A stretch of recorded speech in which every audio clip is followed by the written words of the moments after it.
आणि बुद्धाचा जो धम्म आहे, जो समस्त मानव जातीला दुःखातून मुक्त करणारा धम्म आहे, त्या धम्माची शिकवण या युट्यूब चॅनल किंवा इंस्टाग्राम, फेसबुक हे जे काय मीडिया आहेत, हे मीडियामुळं आपण जनमानसात पोहोचू शकतो. तर या मीडियाचं जे श्रेय आहे खूपच महत्वाचं आहे.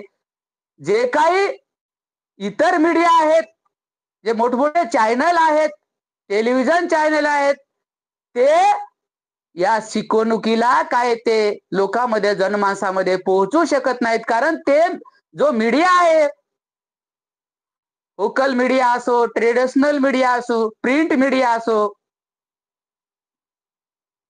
जे काय मीडियाचे प्रकार आहेत, त्या मीडिया कुणाच्या ताब्यामध्ये आहेत? जे विषमतावादी लोकांच्या ताब्यामध्ये आहेत. मग बुद्धाचा जो काय समता, स्वातंत्र्य आणि